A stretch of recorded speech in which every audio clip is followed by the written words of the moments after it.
Hello and welcome, Yoga Kula. Kula is a word that means community of the heart, and it is my intention and prayer that that is what we will create together, gathering to do yoga and some transformational work. I thought I'd put together a little video about what you'll need, mostly for yoga, but also for the class. And I thought I'd start with clothing. One of the things that I've noticed about people who are new to yoga is they often come and on the first day they stand up on their mat still in their socks. Now, in yoga, this yoga mat is also called a sticky mat. But if you stay in your socks, it's not as sticky and you could go sliding off. So even though it may be a little vulnerable, we ask that everybody take their socks off so that the sticky mat can do its job. But one thing, if you do wear socks, you can keep them and roll them up. And if you're one of those people who doesn't have a lot of ankle mobility, when we do child's pose, which I will demonstrate here, see how my foot can almost go down at a 180-degree angle? If you need a little lift under the ankle, you can use your socks. So that is how they can come in handy. So the next thing we need to talk about is pants. So because yoga clothing has become stylish and popular, there's a lot of yoga pants available that really are not made for yoga. They're just made for walking down the street. So you can test the pants that you're going to wear. I call it the Uttanasana Test. So you go into a forward fold. You may have to bend your knees if you haven't warmed up. And then you see if your pants are staying where they're supposed to, or if they're like riding down on your hips and making you uncomfortable and feel exposed. The other thing is that sometimes the pants we wear are slippery. So we may go into tree pose, for example, and your foot is supposed to be up on the upper thigh. And in some pants, your foot will whoosh, keep slipping. And you'll end up having to kind of hold your ankle and pretend. Sometimes pajama pants do a better job than yoga pants. And depending on, your skin, whether it's dry or moist, you may notice that some pants you just slip off. We won't be doing tree pose in every class, but it's just something to keep in mind. So you can check your sweatpants, check your pajamas, and see what will be the most comfortable. The other thing to think about is the shirts that you're wearing.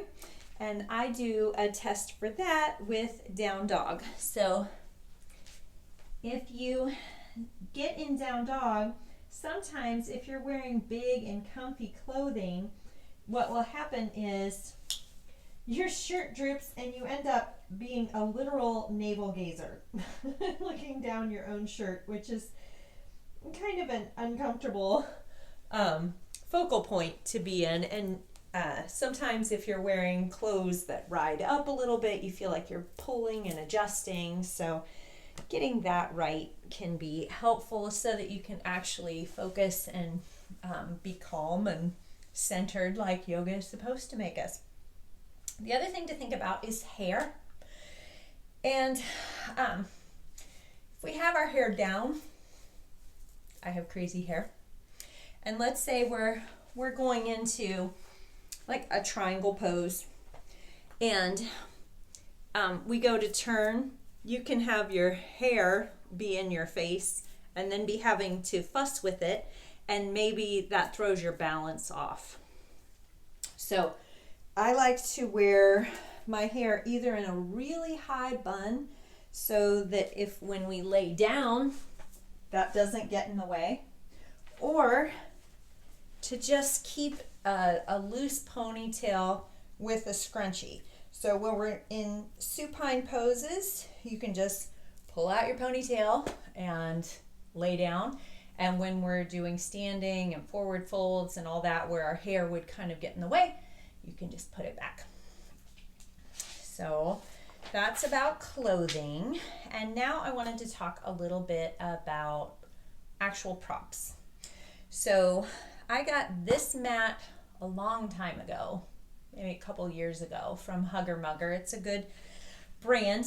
And I don't know if you can tell, but I'm on the back side of this mat because maybe it will show on the camera. There are some worn tracks where my hands have kind of smoothed out and my feet have smoothed out areas, and so then my hands slip. So one of the things you'll want to check on your mat, like when I was doing that down dog pose, is do your hands slip or do they dig in? You know, do your feet slip?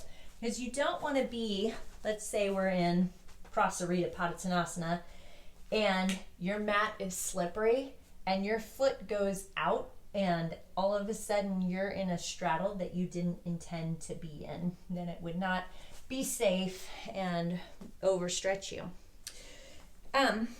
I find this mat to be very comfortable. I think it's an extra thick mat, but it's not super extra thick. It's less than a centimeter.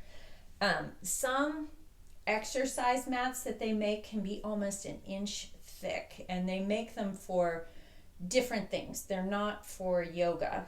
And one of the reasons is we do a lot of things on our hands.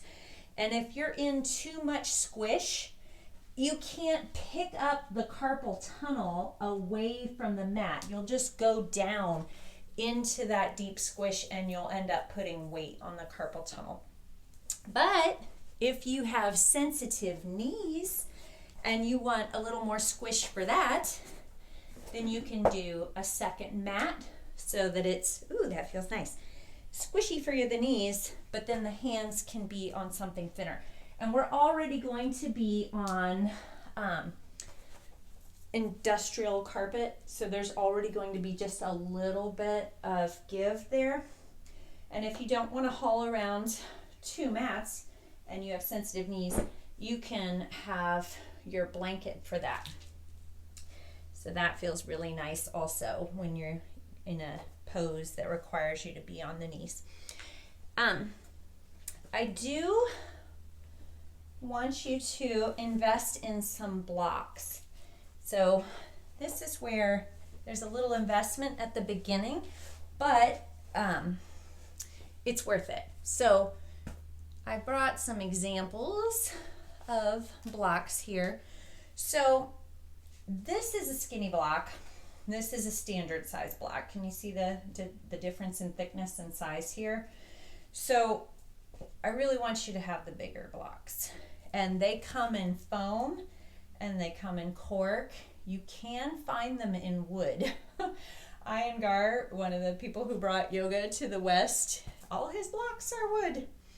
They don't look very comfy. But even though it's tempting to save some money and try and get a little block, like there's going to be poses where you're really relying on this block. Like let's say we're in, you know, our half moon and you're putting some weight on this block. It's really tiny and it wobbles. And if you get the thin ones that are foam, then you feel even less secure. So I'm going to keep this block forever because my dad did yoga every day of his adult life and this was his block. But for our purposes, I'd like you to get the thicker blocks. So, and here are your choices. Beautiful, fresh in the package foam block. But something you should know, I call these edible blocks. I have children. And if you have children, they may discover that this foam really has a neat effect. If they stab it with a pencil or a pen, you'll see little teeth marks on my edible yoga block. So just something to keep in mind. And the foam blocks are good for certain poses. So sometimes we'll lay our back over a block. So can you imagine, like if you have a hardwood block and then you put your shoulder blades on that, that's going to feel awful, but a foam one feels pretty good. But then there's other poses where having the more sturdy cork blocks help. Like, see, I'm gonna pull out that ponytail. Like when we come into supported bridge, every now and then we'll pick a foot up. Now can you see how that half block would be all wobbly and you would not feel secure? So it's nice to have the stronger, sturdier blocks for that. So 2 blocks, your choice. Each foam and cork have their benefits. And then we need to talk about a strap. So yoga straps tend to be super long. And I don't know if you've ever done any yoga classes online where they say, if you don't have a strap, you can choose a tie or the strap out of a bathrobe. That I would actually recommend. Ties, not so much.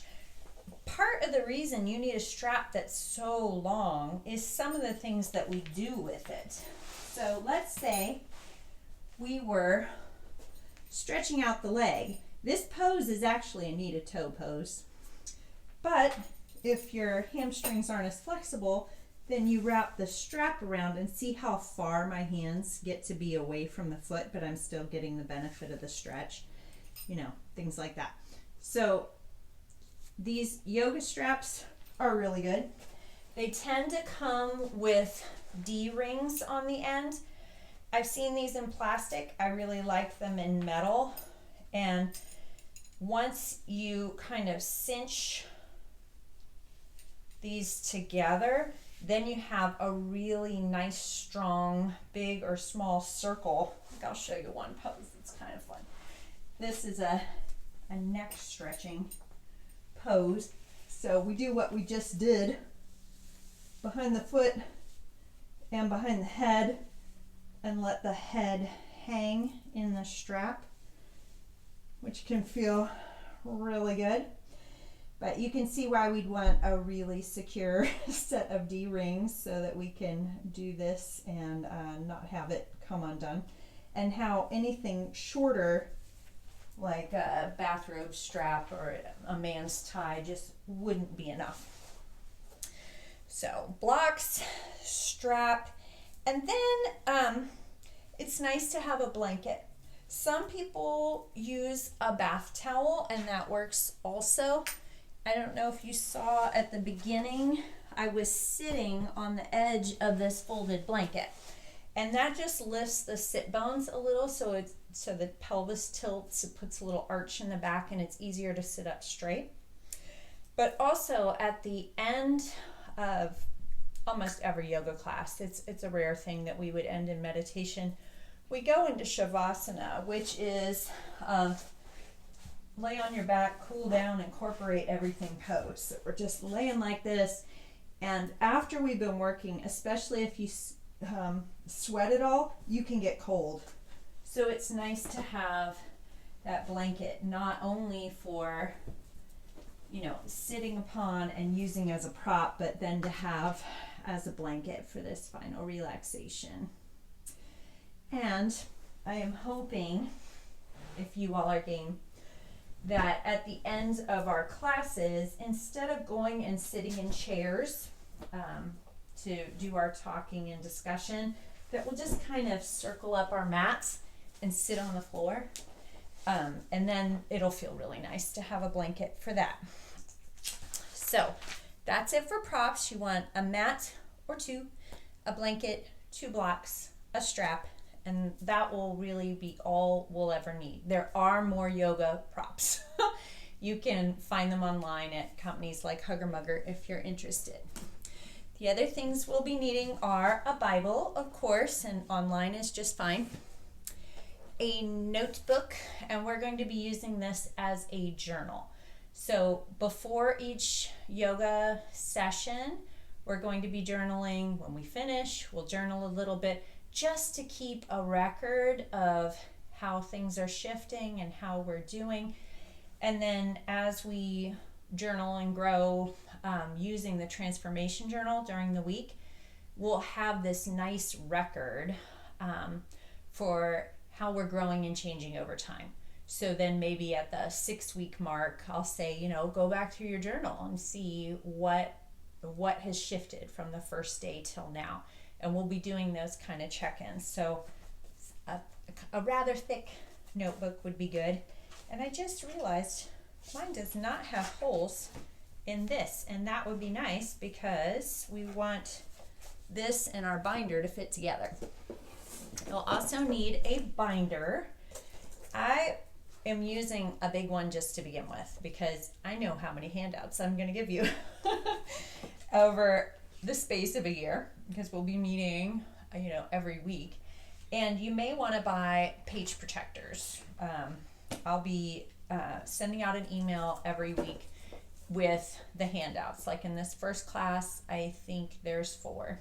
And so having just a place to put those in a way that they're going to stay dry and safe and will mean that at the end of the year, you'll have a very comprehensive workbook on transformation built up.